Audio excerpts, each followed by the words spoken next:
Di sudut keramaian kota Malang yang penuh hiruk-pikuk, seorang gadis remaja berusia 15 tahun berjalan menyusuri trotoar dengan tubuh letih namun hati yang tak pernah lelah mencinta. Namanya Sri.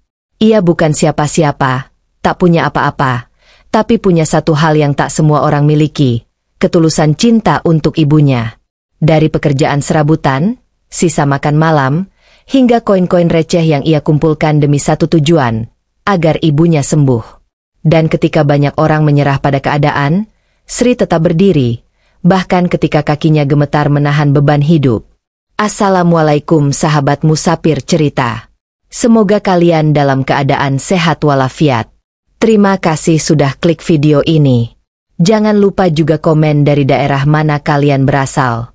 Yuk kita mulai kisah yang menguras perasaan ini. Jangan lupa bagikan jika cerita ini menyentuh hatimu. Di tengah keramaian kota Malang yang hiruk-pikuk, di antara deruk knalpot dan langkah kaki yang terburu-buru, terdapat satu sudut kehidupan yang seringkali tak terlihat oleh mata manusia biasa. Di balik gang kecil yang hanya cukup dilewati satu motor, berdiri sebuah kontrakan sempit yang catnya mulai mengelupas dan jendelanya ditutup oleh kain lusuh sebagai ganti tirai. Disitulah Sri tinggal, seorang gadis remaja berusia 15 tahun yang tubuhnya kecil namun hatinya seluas samudra. Sri tidak lahir dari keluarga berada, tidak pula memiliki saudara yang bisa berbagi beban. Sejak ayahnya meninggal karena kecelakaan kerja 2 tahun lalu, hanya ibunya yang tersisa, sosok yang kini terbaring lemah karena penyakit komplikasi yang terus menggerogoti tubuhnya. Bagi Sri, dunia tak lagi berwarna cerah. Tapi dari semua kesulitan itu, ia menemukan cahaya dalam satu hal, cinta dan pengabdiannya kepada sang ibu. Walau hidupnya digerus kerasnya kota, Sri tak pernah berhenti bersyukur dan mencintai. Setiap pagi, saat sebagian besar orang masih terlelap dalam mimpi, Sri sudah bangun lebih dulu. Bukan untuk bersiap ke sekolah seperti anak seusianya, melainkan untuk menyeduh air hangat, mencuci muka ibunya dengan kain basah, dan menyiapkan bubur yang ia masak dari beras sumbangan tetangga. Ia tak pernah mengeluh. Bahkan saat tangannya mulai lecet karena terlalu sering memeras kain atau saat kakinya bengkak akibat terus berdiri seharian. Ia akan duduk di samping ibunya, mengusap peluh di dahi yang panas, sambil membisikkan doa lirih. "Bu, Sri janji akan jaga ibu sampai ibu sembuh." Ucapannya tak pernah putus. Meski sering tak mendapat balasan karena sang ibu hanya bisa menatap kosong atau sesekali menggenggam jemari Sri dengan lemah. Hari-hari seperti itu menjadi rutinitasnya. Bahkan saat lelah luar biasa datang, Sri tetap bangkit demi satu hal, menyelamatkan orang yang paling ia cintai di dunia ini. Karena baginya, jika ibunya pergi, maka dunianya pun tamat. Selepas merawat sang ibu di pagi hari, Sri akan keluar rumah membawa kantong kain dan topi lusuh peninggalan ayahnya. Ia tidak pernah tahu akan bekerja di mana hari ini, karena pekerjaan serabutan bukanlah hal yang bisa dijadwalkan. Terkadang ia membantu menurunkan karung dari truk di pasar. Kadang pula ia menjadi tukang cuci piring di warung makan. Ia juga pernah menjadi pemungut botol plastik di jalan, rela mengais sisa-sisa yang dibuang orang lain demi sekantong kecil uang. Setiap lembar rupiah ia simpan rapat-rapat, dan dari semua hasil jerih payah itu, Sri selalu membagi menjadi 2, untuk makan dan untuk membeli obat ibunya. Ia tidak pernah membeli jajanan seperti anak-anak lain. Tak ada boneka, tak ada baju baru, tak ada sandal layak. Yang ada hanya tekad kuat dan hati yang penuh ketulusan. Orang-orang pasar mulai mengenalnya sebagai anak yang rajin dan tak banyak bicara. Beberapa merasa iba, namun Sri tak pernah meminta belas kasihan. Baginya, setiap keringat yang jatuh adalah bagian dari perjuangan, bukan untuk dikasihani, tapi untuk dimaknai. Pernah suatu hari, Sri jatuh pingsan di pasar karena kelelahan. Tubuhnya gemetar, keringat dingin mengucur deras, dan pandangannya gelap saat sedang mengangkat ember air cucian. Seorang pedagang buah sempat membopongnya ke dalam warung dan memberinya segelas teh manis hangat. Ketika Sri sadar, ia buru-buru minta maaf dan memaksa kembali bekerja. "Kalau Sri nggak kerja, ibu nanti nggak bisa makan," katanya dengan suara serak. Orang-orang di sekitar terdiam, mata mereka berkaca-kaca. Namun Sri tetap menolak dikasihani. Ia tetap menegakkan kepalanya dan melangkah pergi. Malam harinya, dengan tubuh lunglai, ia berjalan pulang. Di tangannya ada sebungkus nasi bungkus murah yang ia sisihkan untuk ibunya. Sesampainya di rumah, ia langsung menyuapi ibunya yang hampir tak bisa mengunyah. Walau matanya mengantuk, ia tetap menunggu hingga ibunya selesai makan, lalu mengelap sisa makanan di bibir ibunya dengan penuh kelembutan. Tak lama kemudian, Sri tertidur di samping ibunya sambil menggenggam tangan sang ibu erat-erat, seolah tak ingin dunia memisahkan mereka barang sedetik pun. Hari berganti minggu, minggu berganti bulan. Waktu terus berjalan, namun kondisi ibunya belum juga membaik. Bahkan semakin hari, tubuh ibunya kian kurus, suara batuknya makin dalam. Tapi Sri tetap sabar, tetap bertahan. Ia percaya Tuhan sedang mengujinya, dan bahwa ketulusan tak akan pernah sia-sia. Dan benar saja, pada suatu sore, saat Sri sedang membantu mengangkat barang di pasar, datanglah seorang pria muda yang mengenakan jas putih bersih. Ternyata seorang dokter yang pernah Sri bantu tanpa sadar ketika pria itu kehilangan dompet beberapa waktu lalu. Melihat kondisi Sri yang lusuh tapi tetap semangat, dan mendengar cerita dari pedagang tentang perjuangan anak itu, sang dokter pun mengunjungi rumah Sri. Saat melihat kondisi ibunya, sang dokter terdiam, lalu menawarkan bantuan. Sri sempat menolak karena takut tak bisa membayar. Tapi dokter itu hanya tersenyum dan berkata, "Ini bukan soal uang, ini soal kemanusiaan." Sejak saat itu, pengobatan ibunya dilakukan secara gratis. Dan perlahan, kehidupan Sri mulai berubah. Tapi bukan keberuntungan yang mengubahnya, melainkan ketulusan yang selama ini diam-diam membuka jalan. Kehadiran dokter muda bernama Mas Reza itu seperti oase di tengah padang gersang kehidupan Sri.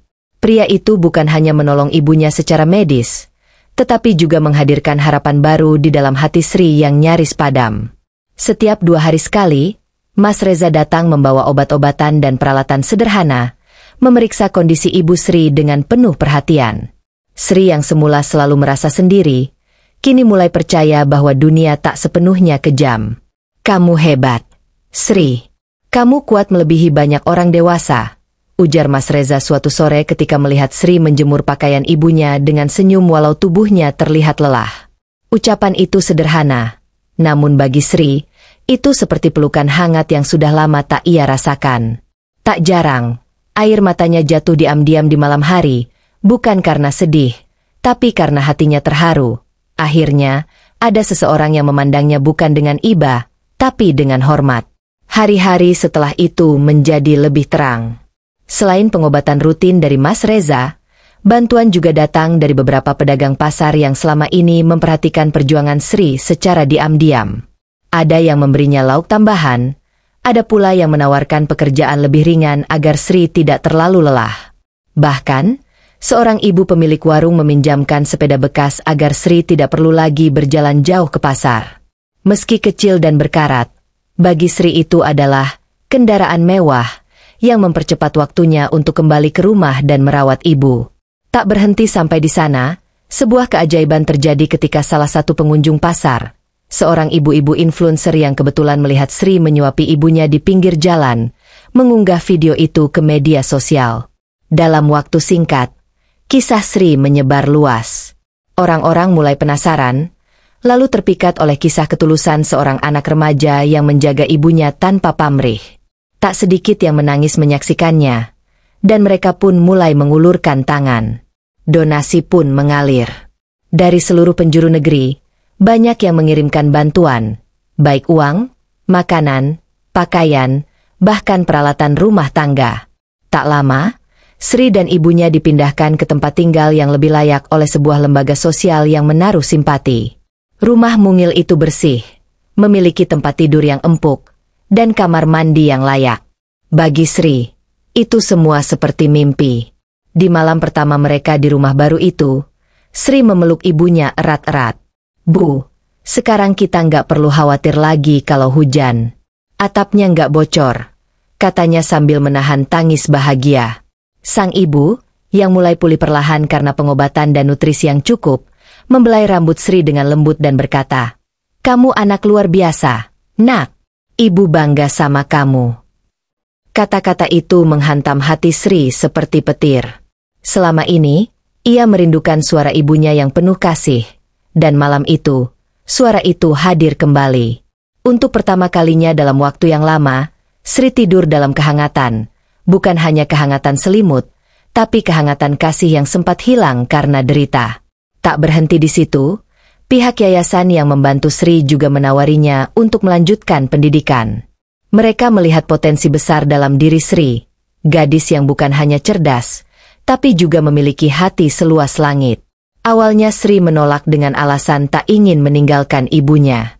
Tapi setelah diyakinkan bahwa ibunya akan terus dirawat dengan baik oleh relawan, Sri pun mengangguk, meski hatinya berat.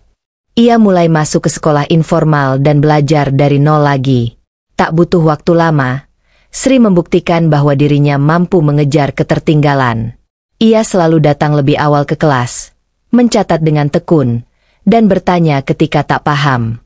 Di sela-sela waktu belajar, ia juga membantu mengurus dapur yayasan dan sesekali ikut merawat anak-anak yatim piatu lainnya. "Aku tahu rasanya sendiri dan kehilangan," ujarnya pada salah satu anak kecil yang menangis di sudut ruangan. Dari sana, Sri belajar bahwa luka di hatinya bisa menjadi cahaya bagi orang lain. Ia belajar mencintai bukan hanya ibunya, tapi juga kehidupan. Waktu terus berjalan, dan kehidupan Sri benar-benar berubah. Dari anak jalanan yang bekerja serabutan, ia tumbuh menjadi remaja yang disegani karena ketulusan dan kerja kerasnya. Namanya sering disebut dalam seminar, kisahnya dijadikan inspirasi oleh banyak orang. Bahkan, ia sempat diundang dalam acara televisi nasional dan diberikan beasiswa penuh untuk belajar ke jenjang lebih tinggi. Tapi yang paling membahagiakan bagi Sri bukanlah pujian atau popularitas. Yang paling membahagiakan adalah melihat ibunya bisa duduk kembali di beranda rumah, menikmati teh hangat sambil tersenyum menatap Sri yang kini mengenakan seragam sekolah. Setiap sore, Sri akan duduk di samping ibunya, membacakan buku, atau hanya sekadar menggenggam tangan wanita yang telah ia perjuangkan dengan air mata dan keringat. "Bu," katanya suatu hari, "dulu kita hanya punya tikar dan dinding rapuh. Tapi sekarang, kita punya rumah dan masa depan." Sang ibu mengangguk dengan mata berkaca-kaca. Dan dalam keheningan itu, Sri tahu bahwa semua penderitaan dulu bukan sia-sia, karena Tuhan memang tak pernah tidur melihat ketulusan hati. Setiap langkah Sri kini bagaikan jejak yang ditaburi doa-doa baik dari orang-orang yang terinspirasi oleh perjuangannya. Namun di balik semua perhatian dan kemudahan yang mulai datang, Sri tetap menjadi dirinya yang dulu, sederhana, rendah hati, dan penuh ketulusan. Bahkan ketika ada orang-orang yang mencoba mendekatinya untuk sekadar mencari panggung lewat kisahnya, Sri menolak dengan sopan. Ia tahu, perjuangan dan cinta bukanlah sesuatu yang diperdagangkan. Ia tetap berpegang pada prinsip. Semua yang ia lakukan bukan untuk disorot, bukan untuk dikagumi, tapi murni karena cinta seorang anak kepada ibunya. Di saat banyak remaja seusianya sibuk dengan media sosial dan tren, Sri justru lebih suka menghabiskan waktu membantu di dapur umum yayasan, membacakan cerita untuk adik-adik yatim, atau duduk menemani ibunya yang kini mulai bisa berjalan pelan-pelan di halaman kecil rumah mereka. Tak banyak yang tahu, setiap malam sebelum tidur, Sri masih bersujud dalam doa panjang, bukan meminta harta, tapi memohon agar Tuhan memanjangkan umur ibunya dan memberinya kekuatan untuk terus menjadi anak yang bisa dibanggakan. Suatu hari, sebuah kesempatan tak terduga datang. Yayasan yang menaungi Sri mengikut sertakannya dalam lomba menulis kisah inspiratif tingkat nasional. Awalnya, Sri ragu, merasa tidak pantas karena ia bukan siapa-siapa. Tapi salah satu pengajar berkata, "Sri, kamu mungkin belum pernah menulis dengan pena, tapi kamu sudah menulis dengan hidupmu." Kalimat itu membuat Sri memberanikan diri. Dalam seminggu, ia menulis kisah hidupnya dalam lembar-lembar sederhana. Ia tulis semuanya, kehilangan ayah, perjuangan menyuapi ibunya yang sakit, kerja serabutan, hingga saat-saat tersulit ketika harus menahan lapar demi bisa membeli obat. Ketika naskah itu dikirim, ia tidak berharap banyak. Namun beberapa minggu kemudian, namanya diumumkan sebagai juara pertama. Air matanya jatuh saat berdiri di panggung menerima penghargaan. Ia mengenakan kebaya sederhana, dan dari panggung itu, ia mengangkat piala sambil berkata, "Ini bukan tentang saya, ini tentang cinta yang diajarkan ibu kepada saya sejak kecil." Penonton berdiri memberi tepuk tangan. Tapi bagi Sri, penghargaan sesungguhnya adalah pelukan ibunya malam itu, sambil berkata, "Anakku kini menginspirasi dunia." Setelah kemenangannya, banyak media ingin mewawancarai Sri. Tapi ia tidak tertarik dengan popularitas. Ia hanya ingin fokus pada pendidikan dan merawat ibunya. Namun, ketika sebuah universitas terkemuka menawarkan beasiswa penuh untuk Sri di bidang keperawatan, matanya berbinar. Ia tahu, inilah saatnya membalas semua kebaikan yang ia terima, dan mewujudkan cita-citanya yang terpendam sejak kecil, menjadi perawat. Dulu aku hanya bisa mengompres ibu dengan air dari ember bekas. Tapi kelak, aku ingin merawat banyak ibu yang sedang sakit, seperti ibu dulu, katanya penuh semangat. Perjalanan pendidikan Sri tidak mudah. Ia harus mengejar materi yang tertinggal, bersaing dengan teman-teman yang sudah lebih dulu mendapatkan akses pendidikan berkualitas. Tapi Sri tidak gentar. Ia membawa semangat dari masa lalu yang keras sebagai bahan bakar. Ia belajar sampai larut malam, ikut pelatihan relawan medis, dan menjadi salah satu peserta terbaik di angkatannya. Di sela-sela kesibukannya, ia tetap pulang ke rumah tiap akhir pekan untuk merawat ibunya yang kini semakin sehat dan ceria. Ibu nggak pernah sendiri. Sri selalu pulang. Katanya setiap kali membuka pintu rumah dengan senyum lelah namun bahagia. Kehidupan Sri seperti kisah dongeng yang ditulis oleh kesabaran dan ketulusan. Namun, tidak seperti dongeng. Hidupnya penuh luka yang tak tampak. Kadang ia menangis sendiri di kamar asrama karena rindu ibunya. Kadang ia merasa takut gagal. Takut tak bisa membahagiakan orang-orang yang sudah percaya padanya. Tapi setiap kali merasa runtuh, ia membuka catatan kecil yang selalu ia bawa, sebuah buku harian berisi doa-doa dan pesan singkat dari ibunya. Di halaman pertama tertulis, "Kamu cahaya ibu. Teruslah bersinar meski sekelilingmu gelap." Kalimat itu menjadi pelita di setiap malam gelisah.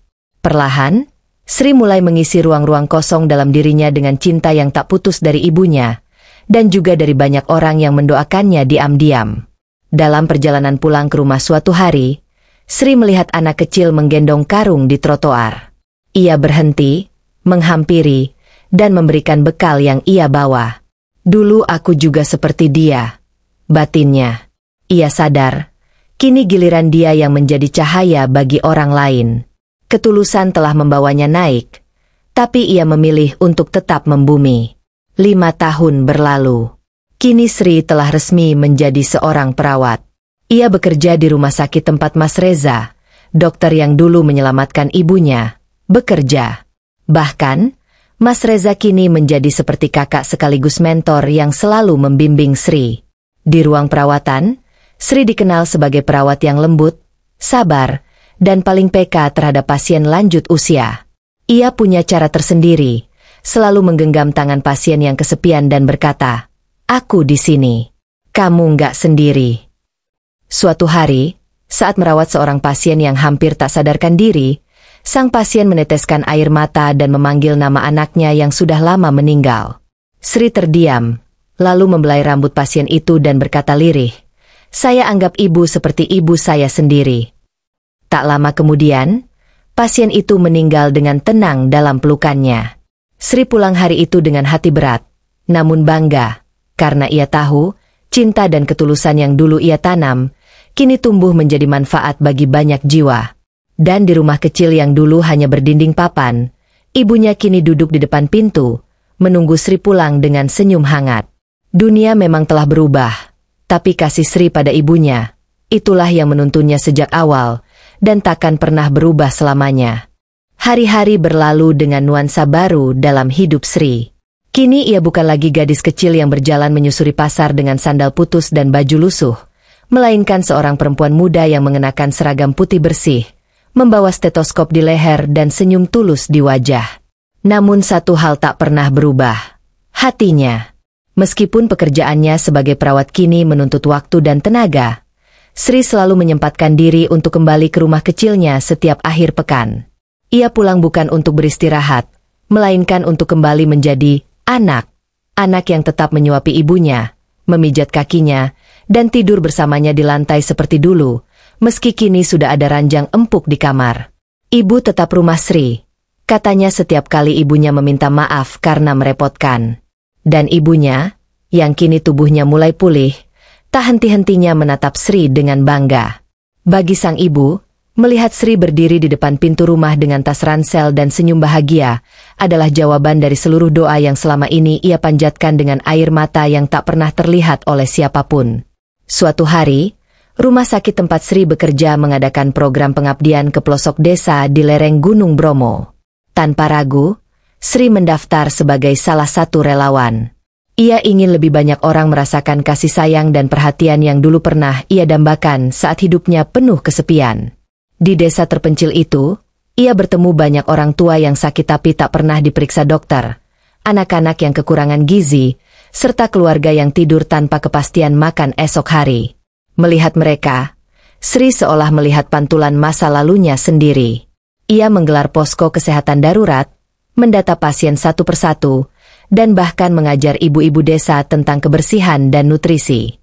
Di malam hari, ia duduk di balai desa bersama warga, menyanyikan lagu-lagu sederhana, sambil membagikan makanan ringan.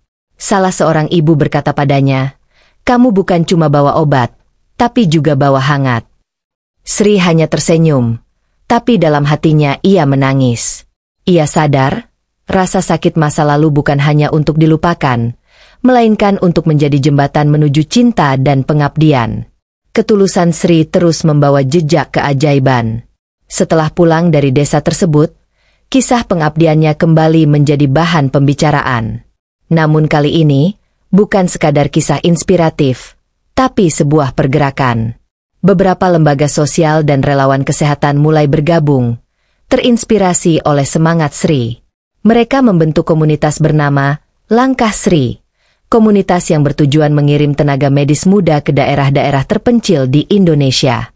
Sri menjadi ikon, bukan karena popularitas, tapi karena konsistensinya menjaga nilai-nilai luhur dari cinta, keikhlasan, dan pelayanan. Ia menolak menjadi tokoh publik, menolak tampil berlebihan di media. "Aku hanya anak dari seorang ibu sederhana yang pernah berjuang sendirian," begitu katanya ketika diwawancara. Namun diam-diam, ia mulai menulis buku, menceritakan kisah hidupnya secara utuh, bukan untuk mencari keuntungan, tapi agar lebih banyak anak-anak di luar sana tidak menyerah pada keadaan. Buku itu ia beri judul, "Peluk Aku, Ibu, Catatan dari Hati yang Pernah Lelah Tapi Tak Menyerah." Buku itu terjual laris dan hasil penjualannya seluruhnya disumbangkan ke pendidikan anak-anak dari keluarga tak mampu. Waktu terus berjalan, dan takdir mempertemukan Sri dengan banyak orang baik. Namun satu orang yang tetap setia mendampingi di balik layar perjuangannya adalah Mas Reza, dokter yang dulu pertama kali mengulurkan tangan saat Sri nyaris kehilangan harapan. Hubungan mereka tumbuh pelan-pelan, tidak dibangun oleh romansa yang menggebu-gebu, tapi oleh kepedulian dan pengertian yang tulus. Mereka sering bekerja sama di lapangan, mendampingi pasien-pasien susah, dan saling mengisi kekosongan yang ada. Dan pada suatu sore yang syahdu, di hadapan ibunya, Sri melangkah ke pelaminan sederhana bersama Reza. Bukan pesta mewah, hanya doa-doa dari anak-anak panti, peluk haru dari pasien yang pernah mereka rawat, dan senyum penuh cinta dari sang ibu. "Ibu nggak pernah mimpi bisa nyekahin anak ibu sebaik ini," ujar ibunya dengan suara bergetar. Sri memeluk ibunya erat-erat dan berbisik, "Semua karena ibu. Kalau dulu ibu nyerah, Sri nggak akan jadi apa-apa." Air mata mereka bertemu, menetes di antara kebaya dan tangan yang saling menggenggam. Hari itu menjadi salah satu hari paling membahagiakan dalam hidup Sri, bukan karena pernikahan itu sendiri, tapi karena ia berhasil membahagiakan satu-satunya cinta pertamanya, ibunya. Kini, bertahun-tahun setelah pertama kali berjalan tanpa alas kaki di pasar demi membeli obat ibunya, Sri telah menjadi simbol ketulusan dan harapan bagi banyak orang.